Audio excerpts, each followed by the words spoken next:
ராம் ராம். வாழ்க வளமுடன். Voice of காஞ்சி நேயர் அனைவருக்கும் இனிய மாலை வணக்கம். இன்னைக்கு எல்லாருக்கும் இனிய சுதந்திர தின நல்வாழ்த்துக்கள். ஜெய் ஹிந்த்.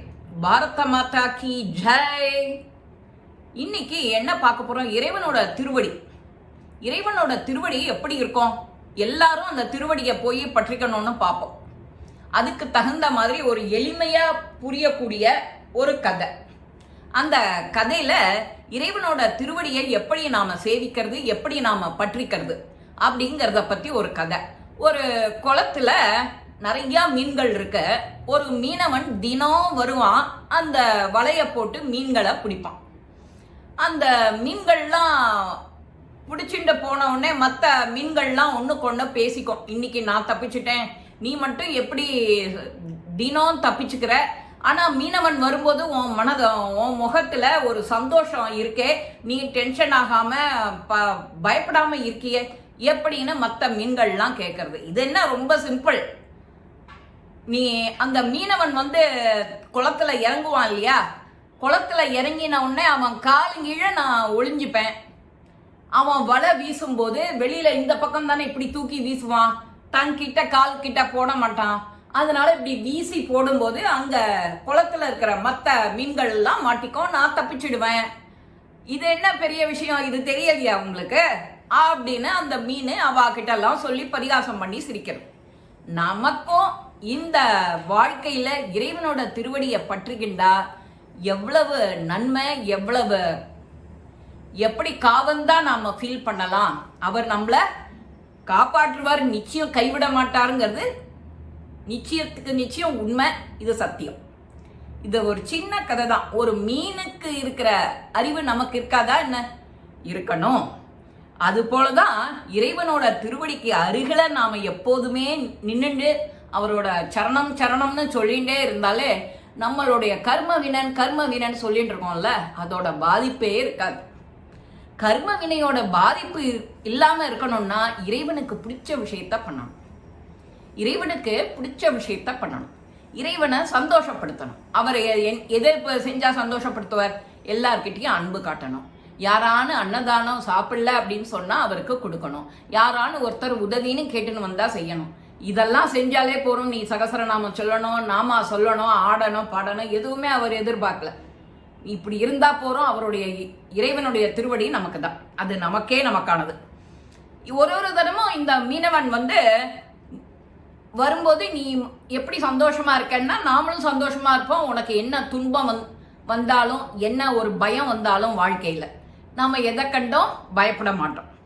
அதே போல நம்ம கலியுகத்துல என்னென்ன தர்மங்கள் எப்படி எப்படி நடக்க போறதுன்னு நமக்கு முன்னாடியே எல்லாரையும் எழுதி வச்சுட்டு போயிருக்கா. அதுல எழுதி வச்சது என்னன்னா, பொருளுக்காக ஒரு மனுஷன் இன்னொரு மனுஷனுடைய பொருளெல்லாம் அபகரிக்கிற தன்மை வந்துடும். அது எதுல இருக்கு அப்படின்னா அந்த பாகவத புராணத்துல சொல்லியிருக்கலாம். இதெல்லாம் எல்லாமே ப்ரெடிக்ட் பண்ணதுதான். அதே போல பயப்பட மாட்டான் யாருக்குமே அப்படின்னா அதுவும் அதுல பாகவத புராணத்துல சொல்லியிருக்கு. பசுமாடு பால் கொடுக்கறது இல்லையா, அந்த பசுமாடு பால் கொடுக்கறதும் கொஞ்சம் குறையும் இந்த கலியுகத்துல. அதே போல நகரங்கள்ல திருடுகள்லாம் ஜாஸ்தி, கொள்ளையர்கள் ஜாஸ்தி. கேட்டா என்னோட சுயநலம், நான் பட்னியா இருந்தேன், எனக்கு வேணும், நான் எடுத்துட்டேன். இப்ப அப்படித்தானே நடந்துட்டு இருக்கு. தன்னை ஊட்டி வளர்த்த அம்மா அப்பாவை கூட அந்த பையன் உட்காத்தி வச்சு சாப்பாடு போட மாட்டான் இந்த கலியில. அது உண்மை இல்லையா? அதே போல கொடுமை ரொம்ப அதிகரிக்குமா. சராசரியா ஒரு மனுஷன் அடுத்த மனுஷால கொடுமை பண்றது, அது வார்த்தையால இருக்கட்டும், வேலையாக இருக்கட்டும், எதுவா இருந்தாலும் கொடுமைப்படுத்திகிட்டே இருப்பாளாம். அப்புறம் கலியுகத்துல சராசரி மனுஷனோட ஆயுள் காலம் பாதியா குறைஞ்சிடும். முன்னாடிலாம் 100, 150, 120 அந்த மாதிரி இருந்தது, 50 ஆயிடுறது. இப்போ குளிர், மழை, பனி, வெயில் இந்த மாதிரி எந்த காலமா இருந்தாலும் நோய் நொடி ஜாஸ்தியாகி சாவு ஜாஸ்தி ஆயிடும். இதுவும் பாகவத புராணத்துல சொல்லியிருக்கு. ஊழல் நிறைந்த அரசாங்கம், இது நாம கண்கூடா பார்த்துட்டே இருக்கோம். அரசாங்கத்துல எந்த விஷயத்தை எடுத்தாலும் ஊழல் தான். ஊழல் இல்லாத அரசாங்கமே இல்லை. அலங்காரம் செய்யறதுனால ஒருத்தன் அழகானவன்னு நாம சொல்றோம். ஆனா அவனோட பேச்சினாலையும் அவன் அழகா இருக்கான் அப்படின்னு நாம எப்ப சொல்லுவோம்? அவனோட இனிமையான வார்த்தை பேச்சினால சொல்லுவோம். அந்த இனிமையான பேச்சு சொல்றவாலும் இப்ப குறைஞ்சு போயிடுது. எப்போவோ ஒருத்தர் 2 பேர் கதா காலட்சேபம் அந்த உபன்யாசம் பண்ணும்போது இனிமையா சொல்றா, அவ முகமே ரொம்ப தேஜஸா இருக்கும். அதே மாதிரி கலியுகத்துல நாம சிக்கின்னு இருக்கோம். எங்க சிக்கின்னு இருக்கோம்? இருக்கிறவனை கண்டு இல்லாதவன் பொறாமப்படுறான். அது என்ன விதத்துல பொறாமப்படுறது?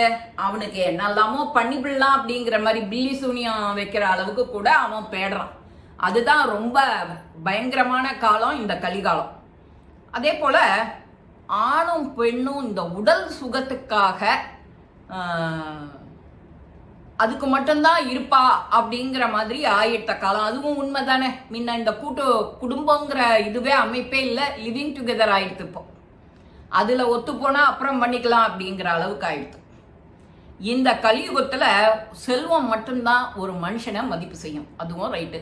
நீ நகை நட்டு போட்டுருக்காளா, நன்னா புடவை கட்டின்னு இருக்காளா, அவளைதான் மனுஷியாவே பாக்குறா இல்லையா? இதெல்லாம் ஜென்ரலா இந்த கலியில இருக்க வேண்டியது. இதெல்லாம் அப்பவே ப்ரிடிக்ட் பண்ணி சொல்லியிருக்கா புராணத்துல.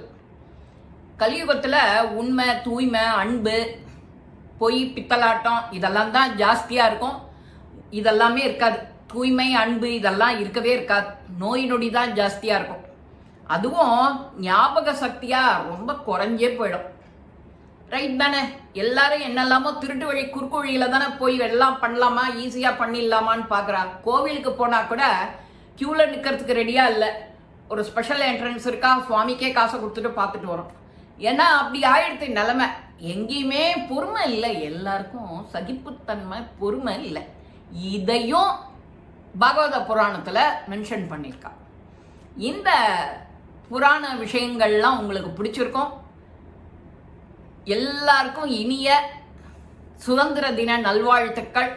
நம்ம நாட்டு மேல ஒரு சின்ன அன்பு வச்சு, மரியாதை வச்சு எல்லாரும் அந்த தேசிய கீதம்